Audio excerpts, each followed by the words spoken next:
പോയി ദുബായിൽ വന്നപ്പോ എന്റെ ഡ്രോമയൊക്കെ മാറിയെന്ന് പറയുന്നു. തീർച്ചയായിട്ടും മാറി. ദുബായിൽ വന്നപ്പോഴല്ല, എന്റെ മക്കളെ കണ്ടപ്പോ. ബിഗ് ബോസില് വിവരമുള്ളവർക്കറിയാം, ബിഗ് ബോസില് ഫോൺ യൂസ് ചെയ്യാൻ പറ്റൂല. മനസ്സിലായോ? അപ്പം ഇവിടെ എന്റെ കുഞ്ഞുങ്ങളെ ഞാൻ എന്നും വിളിക്കും. ഇപ്പോഴും ഞാൻ എന്റെ കിച്ചുമോനെയും ഋതപ്പനെയും വിളിച്ചിട്ടുണ്ടായിരുന്നു. അവരെ കണ്ട് ഞാൻ സംസാരിക്കാറുണ്ട്. മനസ്സിലായോ? അല്ലാതെ ഞാൻ ഡ്രോമയിലല്ല ദുബായില്.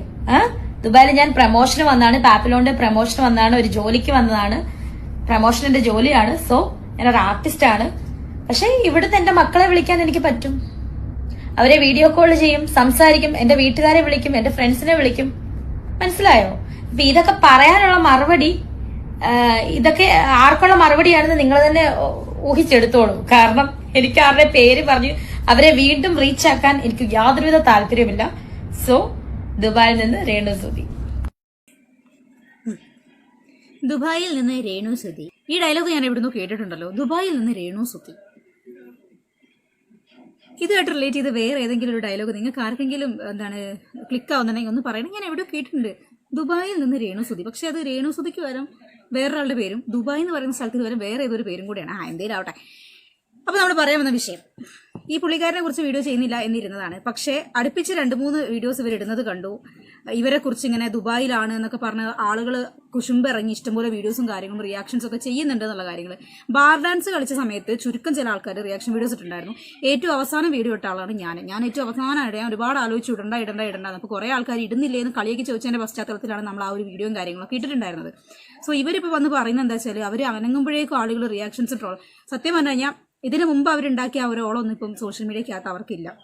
വല്ലാതെ ആളുകൾ റിയാക്ഷൻ ചെയ്യുക, എല്ലാവരും രേണുസുധിനെ തന്നെ ബ്ലെയിം ചെയ്യുക, കമന്റ് ബോക്സുകളിൽ ഇവർക്കെതിരെ വെല്ലുവിളികളും തെറിവിളികളും വരിക, അതൊക്കെ ഒരുപാട് കുറഞ്ഞിട്ടുണ്ട്. ഇപ്പം സോഷ്യൽ മീഡിയയിലൊന്നും അധികം ആൾക്കാരൊന്നും എടുത്ത് വെച്ച് റിയാക്ട് ചെയ്യുന്നില്ല. വളരെ ചുരുക്കം മാത്രമേ ഉള്ളൂ. ട്രോൾസിന്റെ എണ്ണം കുറഞ്ഞു, നെഗറ്റീവ്സിന്റെ എണ്ണം കുറഞ്ഞു. പക്ഷെ ഇവര് അത് ഉണ്ട് എന്ന് വീണ്ടും ആൾക്കാരെ ഓർമ്മിപ്പിച്ചുകൊണ്ടിരിക്കുകയാണ് ഇവരുടെ ഓരോരോ വീഡിയോസിൽ നിന്ന്.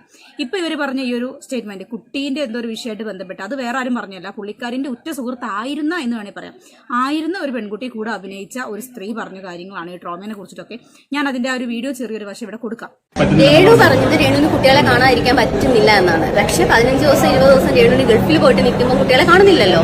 രേണുവിന് പുറത്ത് എൻജോയ് ചെയ്ത് ജീവിക്കണം. അകത്ത് ഒതുങ്ങി കൂടി നിൽക്കാൻ പറ്റുന്ന ഒരാളാണെന്ന് എനിക്ക് തോന്നുന്നില്ല. ഒരിടത്ത് നിൽക്കാൻ പറ്റുന്ന ആളല്ല രേണു. ഇങ്ങനെ പാറി പറഞ്ഞ രേണുവിന്റേതായ ഹാപ്പിനെസ് ഒക്കെ കണ്ടുപിടിച്ച് ഇങ്ങനെ നടക്കണം. ഈ പെണ്ണുമ്പിള്ളയാണ് ഈ കാര്യങ്ങളെല്ലാം പറഞ്ഞത്. ഇവര് രേണുവിനെ കുറിച്ചിട്ട് ഇതിന് മുമ്പ് ഒരു വീഡിയോയും കൂടെ ചെയ്തിട്ടുണ്ടായിരുന്നു. എന്താ വെച്ചാൽ ദുബായിൽ ആർക്ക് വേണമെങ്കിലും പോകാൻ പറ്റും, പാസ്പോർട്ടും പൈസയും ഉണ്ടെങ്കിൽ. രേണു ദുബായിൽ പോയത് അത്ര വലിയ വിഷയമല്ല എന്നൊക്കെ പറഞ്ഞുകൊണ്ട് വേറൊരു വീഡിയോ ഇവർ ചെയ്തിട്ടുണ്ടായിരുന്നു. ഇതിപ്പോൾ ഇവരെ രണ്ടാമത്തെ വീഡിയോ ആണ് ഞാൻ കാണുന്നത് കേട്ടോ. ഇങ്ങനെ ഇടയ്ക്ക് സ്ക്രോൾ വരുന്ന സമയത്ത് നമ്മൾ ശ്രദ്ധിച്ചു പോകുന്നതാണ്. അപ്പൊ ഇവരാണ് അതിനെക്കുറിച്ചൊക്കെ പറഞ്ഞത്. ഇവര് ഈ രേണു എന്ന് പറയുന്ന സ്ത്രീന്റെ ഉറ്റ സുഹൃത്തായിരുന്നു. ഇവർ ഒരുപാട് റീൽസ് ചെയ്തിട്ടുണ്ട്, വീഡിയോസ് ചെയ്തിട്ടുണ്ട്. അവിടെ പോകുമ്പോഴും ഇവിടെ പോകുമ്പോഴൊക്കെ ഇവർ രണ്ടാൾ ഒരുമിച്ചായിരുന്നു. ഇപ്പൊ എന്തുകൊണ്ടാണ് രണ്ടുപേരും ഒരസല എന്ന പോലെ അങ്ങോട്ടും ഇങ്ങോട്ടും ചെളി വാരി എറിയുന്നത് എന്നുള്ള കാര്യങ്ങൾ നമുക്ക് വ്യക്തമാവുന്നില്ല. എന്താണെങ്കിലും അത് ആ വഴിക്ക് പോട്ടെ. പക്ഷെ ഇവിടെ ഈ പുള്ളിക്കാരി പറഞ്ഞതിൽ കുറച്ച് വാസ്തവങ്ങളുണ്ട്. കാരണം ബിഗ് ബോസ് ഹൗസിൽ എന്ന് പറഞ്ഞു കഴിഞ്ഞാൽ ഫോണില്ല, സോഷ്യൽ മീഡിയ ഇല്ല, TV ഇല്ല, യാതൊരു തരത്തിലുള്ള എന്റർടൈൻമെന്റ്സ് ഇല്ല, ഗെയിമും കാര്യങ്ങളും മാത്രമേ ഉള്ളൂ. അതും അവിടെയുള്ള ആളുകളായിട്ട് വഴക്കുണ്ടാക്കുക എന്നുള്ളതാണ് കൂടുതൽ പ്രയോറിറ്റി, കണ്ടന്റ് ക്രിയേഷൻ. അപ്പം മെന്റലി ഒരുപാട് സ്ട്രെസ്സും കാര്യങ്ങളൊക്കെ നോർമലായിട്ട് കൂടും. അപ്പൊ ഇങ്ങനെ പുറത്തങ്ങനെ അടിച്ചു പൊളിച്ച് പാറി പറഞ്ഞു നടന്ന ആൾക്കാരെയൊക്കെ പെട്ടെന്ന് പിടിച്ച് ഒരു കൂട്ടിനകത്ത് ഇട്ട പോലെയുള്ള ഒരു ഫീൽ ആയിരിക്കും ബിഗ് ബോസിൽ. അല്ലെങ്കിൽ എന്തെങ്കിലും എനിക്ക് അച്ചീവ് ചെയ്യണം എന്നുള്ളൊരു ടാർഗറ്റോട് കൂടി പോവുകയാണെന്നുണ്ടെങ്കിൽ ഒരു പക്ഷെ എന്തും സഫർ ചെയ്ത് അവിടെ നിന്ന് പോകുമായിരുന്നു. പക്ഷെ രേണു എന്ന് പറയുന്ന സ്ത്രീക്ക് പ്രത്യേകിച്ച് ടാർഗറ്റോ കാര്യങ്ങളോ ഒന്നും ഉണ്ടായിരുന്നില്ല. പുള്ളിക്ക് അവിടെ ഒന്ന് പോകണം, വെല്ലുവിളിച്ച ആൾക്കാരുടെ മുമ്പിൽ ഒന്ന് ബിഗ് ബോസ് ഹൗസിൽ കാലുത്തണം, ഒന്ന് ലാലേട്ടനെ കണ്ടു. ഇത് മാത്രമായിരുന്നു അവരുടെ ഒരു ആഗ്രഹം എന്ന് പറയുന്നത്. അവരെ ആഗ്രഹം സാധിക്കുക എന്ന പോലെ അവിടെ പോയി അവിടെ നിൽക്കാൻ പറ്റില്ല എന്ന് കണ്ടതുകൊണ്ട് പോട്ടെ എന്ന് പറഞ്ഞു. ലാലേട്ടനും ബിഗ് ബോസ് ടീമും കൂടെ അവസരം കിട്ടാൻ കാത്തിരുന്നു. അവരെടുത്ത് തൂക്കിയെടുത്ത് പുറത്തിട്ടു. അതാണ് സംഭവം നടന്നിട്ടുണ്ടായിരുന്നത്. അപ്പം ഈ പുള്ളിക്കാരി പറഞ്ഞതിൽ കുറച്ചൊക്കെ വാസ്തവം ഉണ്ടെന്നുള്ള കാര്യം മനസ്സിലായെന്ന് തരുന്നത്. ഇപ്പം ഇവരുടെ കയ്യിൽ ഫോണുണ്ട്, ആളുകളെ കോൺടാക്ട് ചെയ്യാം, വീഡിയോ കോൾ ചെയ്യാം, മെസ്സേജ് അയക്കാം, ഫ്രണ്ട്സുമായിട്ട് ഇതാക്കാം, ഫോണിൽ വീഡിയോസോ റീൽസോ കണ്ട് എന്റർടൈൻമെന്റ് ഉണ്ടാക്കാം, പുറത്തു പോകാം, പാറി പറന്ന് നടക്കാം, ഇഷ്ടം പോലെ എൻജോയ്. ഒരു വഴക്കിന്റെ ബഹളങ്ങളുടെ നടുക്ക് നിന്ന് കണ്ടന്റ് ക്രിയേറ്റ് ചെയ്യേണ്ട കാര്യമൊന്നുമില്ല. ഇവർക്ക് വരുമാനം കിട്ടാൻ എന്താണോ ഒരു കണ്ടന്റ് ആയിട്ട് സമൂഹത്തിന് കൊടുക്കേണ്ടത് അത് മാത്രം ഇവർക്ക് ക്രിയേറ്റ് ചെയ്താൽ മതി. പക്ഷെ ബിഗ് ബോസ് ഹൗസിനകത്ത് അതല്ല എന്നുള്ള കാര്യങ്ങൾ നമുക്കറിയാം. എന്തൊക്കെയാണെങ്കിലും ഇതല്ലാതെ വേറൊരു വിഷയം കൂടെ സോഷ്യൽ മീഡിയക്കകത്ത് കിടന്ന് കറങ്ങുന്നുണ്ട്. വേറെ ഒന്നുമില്ല, ഇവരെ ദുബായ് പോലീസ് പൊക്കി എന്ന് പറഞ്ഞുകൊണ്ട് ആരാണ്ടൊക്കെ എന്തൊക്കെയോ സ്റ്റേറ്റ്മെന്റ്സോ കാര്യങ്ങളൊക്കെ ഇറക്കി എന്നൊക്കെ പറഞ്ഞ് വേറൊരു വീഡിയോയും കൂടെ ഉണ്ട്. ആ ഒരു വീഡിയോ ഞാൻ ഇവിടെ പ്ലേ ചെയ്ത് കേൾപ്പിക്കാം. നമസ്കാരം, രേണു സുധി. ഞാൻ എന്നെ സ്നേഹിക്കുന്നവർക്ക് വേണ്ടിയിട്ടാണ് ഈ വീഡിയോ ഇടുന്നത്.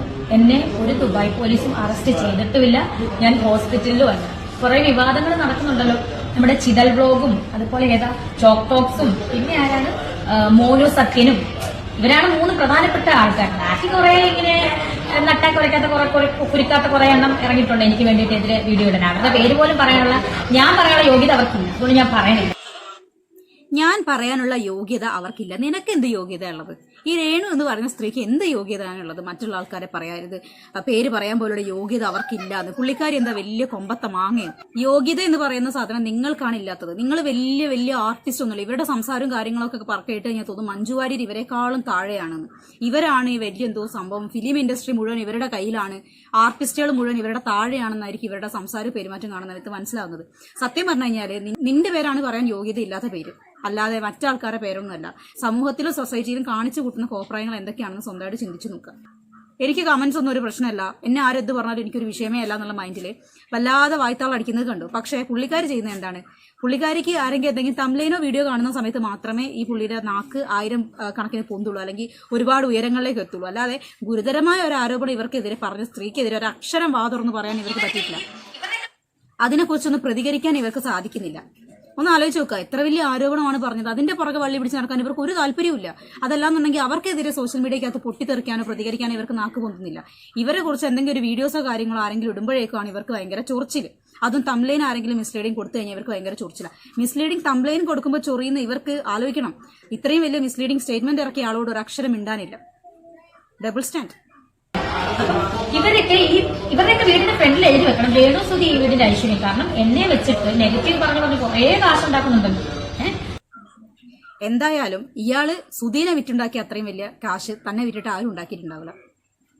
ആദ്യം സ്വന്തം കഴിവിലും സ്വന്തം പേരിലും വളരാൻ വേണ്ടി ശ്രമിക്കാം. നാണമുണ്ടോ നട്ട കുരുക്കാത്ത ഈ കള്ളത്തരം പറയാൻ? എന്നെ ഒരു ദുബായ് പോലീസ് അറസ്റ്റ് ചെയ്തിട്ടില്ല, ഞാൻ ഒരു ഹോസ്പിറ്റലും അല്ല, ഞാനൊരു ആർട്ടിസ്റ്റാണ്. ഞാൻ ഇവിടെ വന്ന പാപ്പിലോൺ എന്ന് പറയുന്ന ഫാമിലി ബാർ റെസ്റ്റോറന്റ് പ്രമോഷന് വേണ്ടിയിട്ടാണ്. മനസ്സിലായി, ഞാനൊരു സെലിബ്രിറ്റി ആയിട്ടാണ് അവരെന്നെ വിളിച്ചത്. അപ്പോൾ അതിവിടെ സെലിബ്രിറ്റി എന്നൊക്കെ പറയുന്നുണ്ട്, സ്വയം അംഗീകൃത സെലിബ്രിറ്റി ആയതുകൊണ്ട് നമ്മളൊന്നും പറയാൻ വേണ്ടി പോണ്ട. എന്തേലും ആവട്ടെ. ഇതിലൊരു കമന്റ് ഉണ്ട്, ഇവർ സെലിബ്രിറ്റി എന്ന് പറഞ്ഞുകൊണ്ട് വിവാദം എന്നൊക്കെ പ്രയോഗിക്കണവരായിരുന്നു. അതിന് മാത്രം ഹൈപ്പ് കൊടുക്കാൻ മാത്രം താൻ വാല്യുബിൾ ആണെന്ന് തോന്നുന്നില്ല.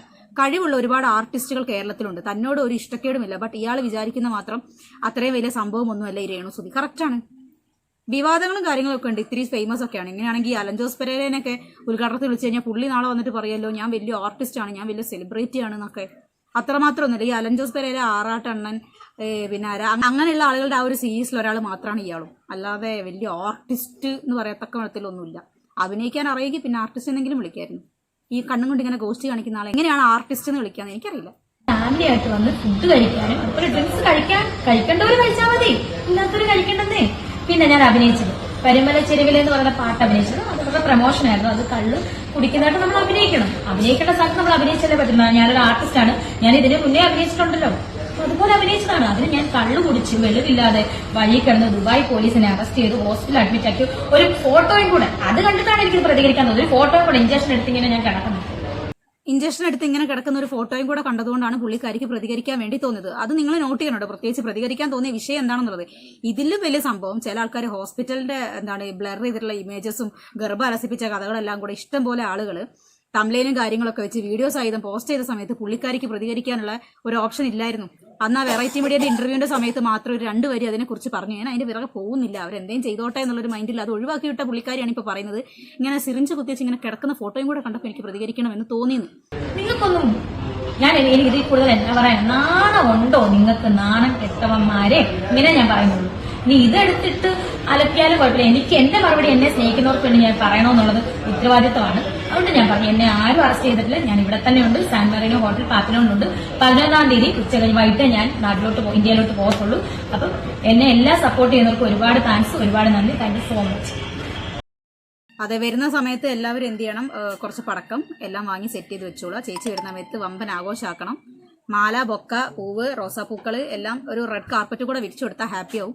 ശരി, നമ്മൾ അതിനെക്കുറിച്ച് കൂടുതലൊന്നും പറയുന്നില്ല. അതിൽ വന്ന ഒരു കമന്റും കൂടെ വായിച്ചിട്ട് നമുക്ക് വീഡിയോ നിർത്താം. എന്റെ പൊന്നു ചേച്ചി, നിങ്ങൾ എപ്പോഴെങ്കിലും സമയം കിട്ടുമ്പോൾ ഒന്ന് സ്വയം വിലയിരുത്തി നോക്കണം, ഈ കാട്ടിക്കൂട്ടുന്നതെല്ലാം ശരിയാണോ എന്ന്.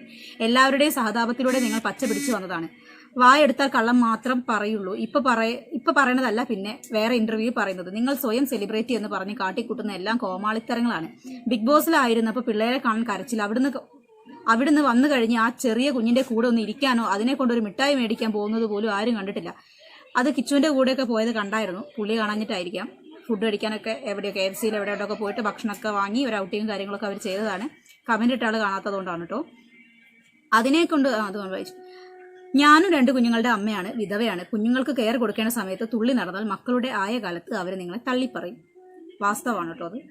മക്കളെ കൂടെ ഇപ്പോൾ ഏറ്റവും കൂടുതൽ ഇരിക്കേണ്ട ടൈമാണ് പുള്ളിക്കാരി പോണത്. ഇങ്ങനെ പൈസയ്ക്കൊക്കെ വേണ്ടിയല്ലേ അങ്ങ് പോയി ജീവിക്കട്ടെ എന്ന് നമുക്ക് കരുതാം. സോ അപ്പം ഇത്രയേ ഉള്ളൂ. മറ്റൊരു വീഡിയോ കാണുന്നതുവരെ ബൈ.